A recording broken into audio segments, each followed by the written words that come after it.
आप सभी को प्रेज द लॉर्ड। आज हम भजन संहिता और उसके 57 चैप्टर से बाइबल रीडिंग स्टार्ट करेंगे और उसके बाद यूहन्ना रचित सुसमाचार और उसके 20 चैप्टर तक बाइबल रीडिंग करेंगे।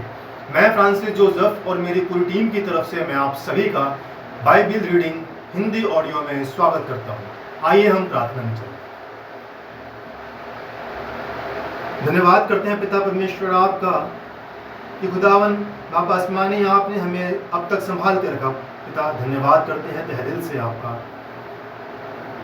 प्रार्थना विनती करते हैं प्रभु, आज के दिन में जो आपने वचन दिया है, जब खुदावन ये वचन पढ़ा जाए और प्रभु जब ये वचन सुना जाए, खुदावन उसके ऊपर आप अपना आशीष भरा हाथ रखें। इस प्रार्थना को मांगते हैं यीशु मसीह के सच्चे और जिंदे नाम से, आमीन। भजन संहिता और उसका 57 चैप्टर।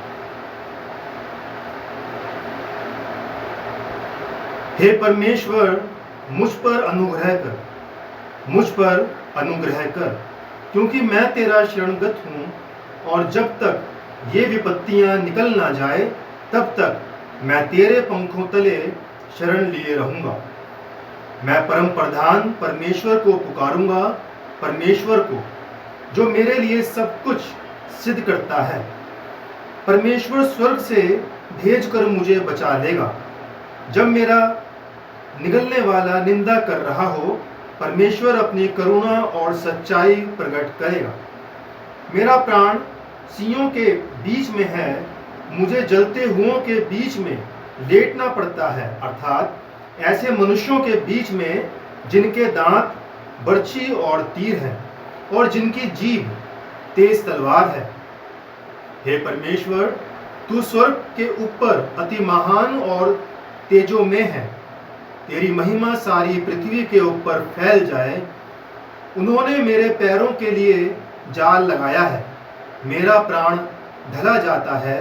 उन्होंने मेरे आगे गड्ढा खोदा, परंतु आप ही उसमें गिर पड़े। हे परमेश्वर, मेरा मन स्थिर है, मेरा मन स्थिर है। मैं गाऊंगा वरन भजन कीर्तन करूंगा। हे मेरी आत्मा जाग जा, हे सारंगी और वीणा जाग जाओ। मैं भी पांव फटते ही जाग उठूंगा। हे प्रभु, मैं देश देश के लोगों के बीच तेरा धन्यवाद करूंगा। मैं राज्य राज्य के लोगों के बीच में तेरा भजन गाऊंगा, क्योंकि तेरी करुणा स्वर्ग तक बड़ी है और तेरी सच्चाई आकाश मंडल तक पहुंचती है। हे परमेश्वर, तू स्वर्ग के ऊपर अति महान है। तेरी महिमा सारी पृथ्वी के ऊपर फैल जाए। इसके बाद हम पढ़ेंगे यूहन्ना रचित सुसमाचार और उसका 20 चैप्टर। सप्ताह के पहले दिन मरियम मगदलीनी भोर को अंधेरा रहते ही कब्र पर आई और पतरस और पत्थर को कब्र से हटा हुआ देखा। तब वह दौड़ी और शमौन पतरस और उस दूसरे चेले के पास जिससे यीशु प्रेम रखता था आकर कहा, वह प्रभु को कब्र में से निकाल ले गए और हम नहीं जानती कि उसे कहाँ रख दिया है। तब पतरस और वह दूसरा चेला निकलकर कब्र की ओर चले। वह दोनों साथ साथ दौड़ रहे थे, परंतु दूसरा चेला पतरस से आगे बढ़कर कब्र पर पहले पहुंचा और झुककर कपड़े पड़े देखे, तो भी वह भीतर ना गया। जब शमौन पतरस उसके पीछे पीछे पहुंचा और कब्र के भीतर गया और कपड़े पड़े देखे, और वह अंगोछा जो उसके सिर से बंधा हुआ था कपड़ों के साथ पड़ा हुआ नहीं, परंतु अलग एक जगह लपेट कर रखा हुआ देखा। तब दूसरा चेला भी जो कब्र पर पहले पहुंचा था भीतर गया और देखकर विश्वास किया। वह तो अब तक पवित्र शास्त्र की वह बात ना समझे थे कि उसे मरे हुओं में से जी उठना होगा। तब ये चेले अपने घर लौट गए, परंतु मरियम रोती हुई कब्र के पास ही बाहर खड़ी रही और रोते रोते कब्र की ओर झुककर दो स्वर्गदूतों को उज्जवल कपड़े पहने हुए, एक को सिरहाने और दूसरे को पैताने बैठे देखा, जहां यीशु का शव रखा गया था। उन्होंने उससे कहा, हे नारी, तू क्यों रोती है? उसने उनसे कहा, वे मेरे प्रभु को उठा ले गए और मैं नहीं जानती कि उसे कहाँ रखा है। ये कहकर वह पीछे मुड़ी और यीशु को खड़ा देखा, पर ना पहचाना कि यह यीशु है। यीशु ने उससे कहा, हे नारी, तू क्यों रोती है? किसको ढूंढती है? उसने माली समझकर उससे कहा, हे महाराज, यदि तूने उसे उठा लिया है तो मुझे बता कि उसे कहाँ रखा है और मैं उसे ले जाऊंगी। यीशु ने उससे कहा, मरियम। उसने पीछे मुड़कर उससे इब्रानी में कहा, रब्बूनी, अर्थात हे गुरु। यीशु ने उससे कहा, मुझे मत छू, क्योंकि मैं अब तक पिता के पास ऊपर नहीं गया, परंतु मेरे भाइयों के पास जाकर उनसे कह दे कि मैं अपने पिता और तुम्हारे पिता और अपने परमेश्वर और तुम्हारे परमेश्वर के पास ऊपर जाता हूँ। मरियम मगदलीनी ने जाकर चेलों को बताया, मैंने प्रभु को देखा और उसने मुझसे बातें कहीं। उसी दिन, जो सप्ताह का पहला दिन था, संध्या के समय, जब वहां के द्वार जहां चेले थे यहूदियों के डर के मारे बंद थे, तब यीशु आया और उनके बीच में खड़ा होकर उनसे कहा, तुम्हें शांति मिले। और ये कहकर उसने अपना हाथ और अपना पंजर उनको दिखाया। तब चेले प्रभु को देखकर आनंदित हुए। यीशु ने फिर उनसे कहा, तुम्हें शांति मिले। जैसे पिता ने मुझे भेजा है, वैसे ही मैं भी तुम्हें भेजता हूँ। ये कहकर उसने उन पर फूंका और उनसे कहा, पवित्र आत्मा लो। जिनके पाप तुम क्षमा करो, वह उनके लिए क्षमा किए गए हैं। जिनके तुम रखो, वह रखे गए हैं। परंतु 12 में से एक, अर्थात थोमा, जो दिदिमुस कहलाता है, जब यीशु आया तो उनके साथ न था।